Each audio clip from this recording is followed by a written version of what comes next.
welcome back to my YouTube channel. If you're a returning subscriber, welcome.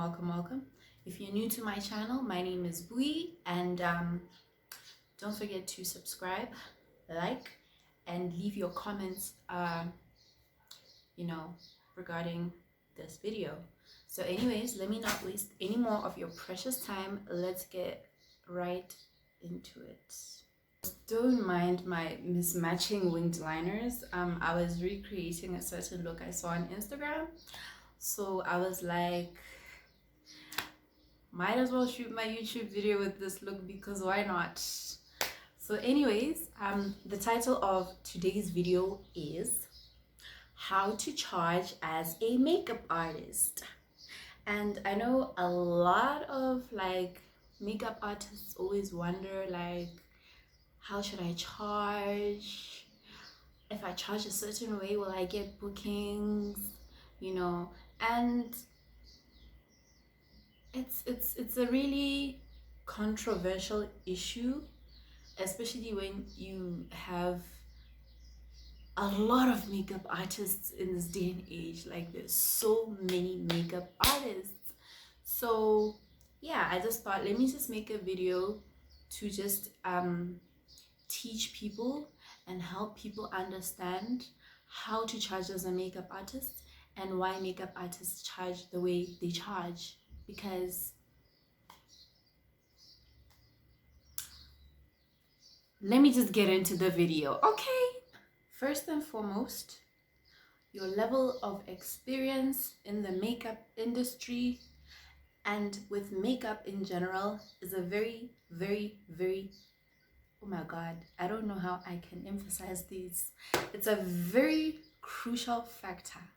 Your experience determines the level of your artistry, your product knowledge, your just you being able to adapt to a new face each time. So for example, when I was very new into the makeup industry, I could not charge the same amount as someone who has been in the game for maybe 5 or 10 years, or someone who's just much more knowledgeable about certain makeup things, artistry and all of that. So I would charge prices that are very, very low because number one, I knew that I'm trying to penetrate the industry. I'm trying to build a clientele. I'm trying to have people come back to me, and so on and so forth. But as you gain more experience in the makeup industry and just developing your skills and improving your kit, you have every right to increase your prices, because that is time, that is effort, that is money that you are putting into your business. So therefore, when you have more experience, when you have worked with so many different people now, you can increase your prices. I'm not saying be insane, but it's a business. It has to grow. A business cannot be stagnant. You start up, you grow, you increase your prices, you keep increasing them until you feel okay, I'll explain in the next reason I'll give you on how to charge as a makeup artist and why makeup artists charge the way they do. I started doing makeup and learning makeup. Okay, by the way, I'm a self-taught makeup artist. I've been self-taught for about 4 years, but I went to do a makeup course this year just to polish up my artistry and my product knowledge and so on and so forth.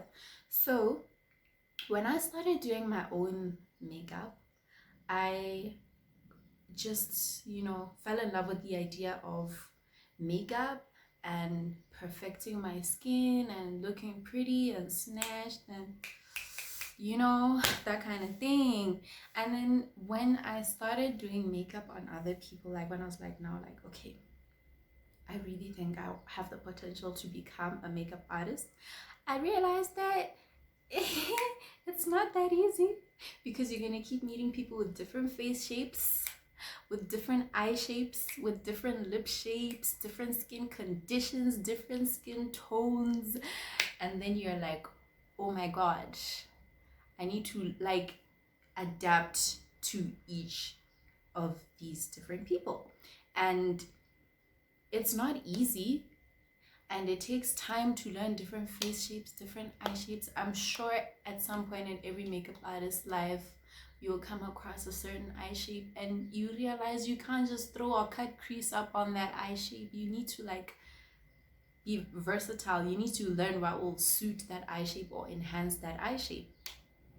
So anyways, I don't want to get too technical, but basically, yeah. So if you are not at that level whereby you know what suits like different face shapes or eye types or lip types or noses and stuff like that, you can't want to charge the same price as someone who is like very experienced in that. And also at the same time, we need people in the market, like our consumers, to understand that that is the reason why makeup artists do not charge the same price. It's not an issue of we want to rip off people. No, it's a business, and it's quality over everything, you know. Like honestly, as a makeup artist, you cannot expect someone who has been in the game for 5 to 10 years or even 20 years to be charging the same price as someone who has been in the game for maybe 6 months to a year, because it doesn't make any sense, like at all, to me. Just like, I think maybe just from a makeup artist point of view, it always never makes any sense. But anyways, this is not a rant, it's just to explain how to charge and why we charge the way we charge. And then also another thing is that it's always hard, you know, having to I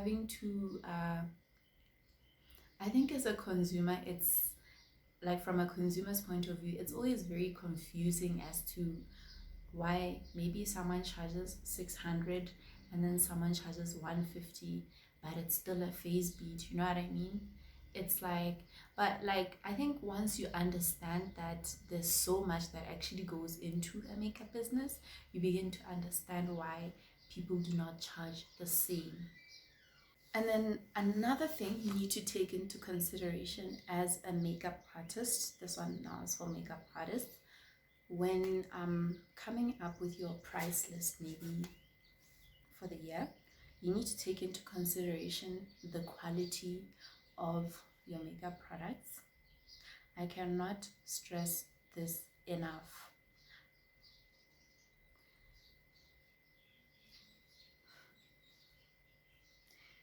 Anyways, let me not get emotional about this, but yes, the quality of your makeup products. Like if you're going to use things that you know were cheap, you cannot charge someone like prices as if you're using let me say your high-end cosmetics. You know, you can't do that. It's not right, and it's not fair for the consumer. And then at the same time, if you're going to use maybe cheaper products, you need to price lower, and you need to be in a position whereby even if you are good at what you do, you are very experienced in the game, but if you know that at that time you're using lower standard makeup brands, you need to lower your prices, because someone will come in who uses maybe high-end cosmetics. And when I say high-end cosmetics, I mean like maybe your Estee Lauders, your MAC Cosmetics, your Bobbi Browns, you know, your Clinique, that kind of stuff. They will like, people who use these brands will not charge you the same price as people who use lower cheaper brands, you know what I mean? So if someone is using a high-end cosmetic brand, you can't expect them to charge the same price as someone who's using a cheaper, lower standard makeup brand. Not like in any bad way, but like it's not as expensive as that one, because it means that the makeup artist who invests more in their makeup kit needs to charge more so that they can reinvest in that product. And someone who's using a lower standard makeup product, it's not going to be that expensive for them to reinvest in that kit, because it was cheaper than what the makeup artist who was using high-end cosmetic products was spending on their kit. So also that is a very huge factor, like the quality of your makeup products that you're using on your client. And also personally, I would just recommend, it's hard when you're starting up as a makeup artist and you don't have that much money, you don't have that many clients, but invest in high-end products. Invest in high-end products because it's you have like it's easier for you to explain certain things, and your clients are not likely to react badly to those products. So invest in your makeup kit, even if it hurts, even if it dents your bank account. Invest, because in the long term you're going to have the upper hand than someone who uses cheaper products. And then also on the issue of the quality of your makeup products, we also have the level of artistry. And when I say level of artistry, what I mean is that you have to be so like advanced at applying makeup to the point whereby you can just look at someone and you know that, okay, this color will suit that skin tone, or this color will suit that undertone. And you can have having high-end cosmetics, it's not an excuse to now charge ridiculously high. It comes with having having a very high level of artistry, because that way you know what you're doing, you know what suits what skin tone, you know what suits what undertone, because there are so many things that go into makeup, like so many things.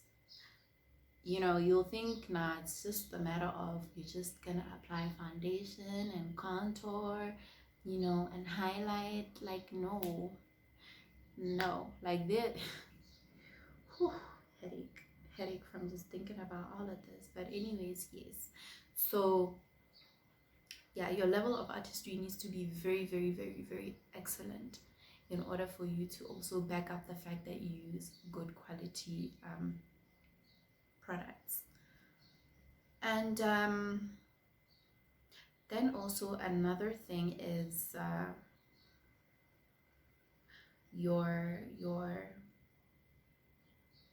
the area in which you live. I think that also plays a really large factor in how you charge as a makeup artist, because even in other businesses, it's the same. You do the same thing. If you know that you live like maybe in a city, you can't charge the same price as someone in the village. You can't do that. Then it just like causes confusion, and and then also another factor is product knowledge. And product knowledge, for me, I would say, was the hardest thing for me as a makeup artist. And I don't mean product knowledge as in knowing that this is a foundation, this is a concealer, this is an eyebrow pencil, but having to understand that, because everybody is different, every client is different, you need to be knowledgeable on things like skincare, like prepping and priming the skin, understanding that some people have oily skin, some people have dry skin, some people have combination skin, and having to understand that certain makeup products won't work on their skin because they're not suitable for their particular skin type. So you need to be very aware of all of these things. You need to have a variety of primers in your kit because you can't use the same primer for someone with oily skin, with dry skin, with combination skin, because it's not, the makeup won't last on their face. And then there's also that not prepping the skin enough, and then the makeup like halfway through the day is like melting off their face, and it's not a good scene. But anyways, yeah, so product knowledge is very important. It's very, very important as a makeup artist. Like oh my god. You know, as much as I really did not want this video to be a rant, I'm just trying to like open people's eyes to why there's a variety of prices in the community. Even though it's the same thing, it's still makeup. You're gonna have that makeup on for a day, you're gonna wash it off before you go to sleep, you're not gonna sleep with it and wake up with it the following day. But there's so much that goes into a makeup business, because as much as it's just makeup, it's still a business, you know. And then, but anyways, and then also we have the issue of how long you spend with your clients. I'm pretty sure most makeup artists know how long they take with one client, depending on a lot of things, whether it's like an express face beat whereby they don't want much, or if it's something more practical, like they want a lot of creativity, a lot of, you know, very technical things. So how long you spend with your client also may determine how you'll charge as a makeup artist. I find it quite unfair for someone to charge people the same. Like, you can't charge, if you're gonna maybe spend 30 minutes with a person, you can't charge them the same price as if you were going to spend an hour and a half with them. And then also at the same time, you need to be able to be in a position to explain to your clients that I'm going to spend this long on you because you want this kind of look from me, and therefore I'm going to charge you this much. And then yeah, like that's just how it is. Because when you think about it, if you're gonna spend a longer period of time with someone, you need to be still compensating for if maybe you had done somebody else's makeup.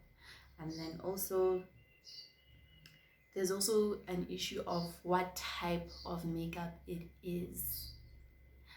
You cannot charge a person the same price for a normal face beat that would probably take an hour or an hour and a half maximum, and then go and charge maybe someone who will book you for a full day the same price. Like, I do not get it. Like, I've never been able to understand or comprehend why. Like, because, okay, let me give you a typical example. Makeup artists, let me give you an example. If you, for example, have a client, she wants to book you for a face beat, maybe it's her birthday, she wants a face beat, cool, you do her makeup, you leave. Probably in that same day, if it's a good day, you have maybe 4 other people who have booked you, you know, they've each booked you, they're in different locations, you have to go and do all that makeup, and that is for one full day. So maybe you had 5 clients in that one day, and when you calculate all of the money that you got from those 5 clients, you realize maybe it's a bulky amount. And then you may have a situation whereby now you have been, somebody wants to book you for maybe their wedding. And if someone wants to book you for their wedding, it means you have to be with them the whole day, from morning until probably evening. And you have to clear out your whole schedule for that day, for that one particular person. So the reason why bridal makeup always seems to be more expensive than a normal face beat is because you have forfeited all of your clients for that whole day. Maybe your 4 to 5 clients, or even 6 if you've had like a really great day. You forfeited all of those clients for one client, and you're going to be with that one client for the whole day. So that's why usually bridal makeup is more expensive. I'm all yours for the day, you know what I mean? Great. And then we have situations whereby for example, maybe somebody wants to book you for a photo shoot, makeup artist, and you do their makeup, and they want you to stick around. Shoots are never, well, very long. So after you do their makeup, you're going to charge them extra for you sticking around, because that is time. Time is money. Like, you need to think of your business as an actual business. Like, you need to always be thinking about probabilities, like, do I have a client after this, like what time and how much? And that's what you always need to be thinking about. And it needs to be practical as well for our consumers. So yeah, we have situations whereby you can get bookings outside of maybe the city you're staying in, or if maybe you're super famous, maybe the country you stay in, you may have like international bookings. So you won't charge the same price for an international booking or a national booking. Like, if maybe you live in Gaborone and you have a booking in Seroe, you are not going to charge the same price, because you have to travel now. There are expenses that come with that. There are traveling expenses, there are accommodation expenses. So ultimately you're going to charge more for that, especially things like bridal bookings. Bridal bookings, it can't be the same. It would not make any business sense to charge someone the same price if you're going all the way out to Francistown and you live in Gaborone, as the same price as if the person is in Gaborone and you're doing their makeup in Gaborone, because there are expenses that come with that, and ultimately you need to cover those expenses. So yeah, and yeah, I think it's quite self-explanatory. Same way as if maybe you were traveling to South Africa for a bridal booking, you have to you have to pay for a lot of things, So prices are always, like, they vary. So each quotation is going to be different. It won't be the same for each client. That's why I always I find it difficult. Like, I don't think it's logical to necessarily have a solid or fixed price list as a makeup artist, because you're always going to meet different people in different locations who want makeup for different things. So quotations, I think you need to just like look at a huge number of factors, and then sit down with your client and explain to them what this charges for, what this charges for, what this charges for, or try and break it down to them. yeah, it makes more sense that way, because also um it can't, like, obviously you're gonna get to a point whereby you increase your prices, and then they're gonna be like, but this price list said this, you know. So I think it's better to work with quotations as a makeup artist. It's better that way, less stress, less drama, and then also explain to them that it's only valid for a certain period of time, because you never know what tomorrow may bring, and then you increase your prices, or maybe you leveled up with your makeup kit, got some expensive foundations, like, you know. So quotations are always going to vary. They're always gonna vary. Um it's not like, you know, it's not like just buying something off the counter. Like, it's not the same thing. So yeah. Okay, so anyways guys, I really hope this video helped you see things from a different perspective, as a makeup artist and also as a client. I hope maybe it will enlighten you to certain things that maybe you were not aware of when maybe looking for a makeup artist to book for whatever the occasion may be.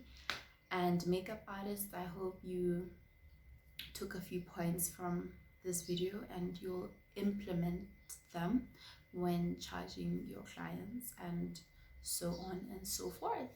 So until next time, it's a wrap from me. Bye guys, I love you guys so much, and don't forget to leave your comments. Don't forget to subscribe to my YouTube channel for more content.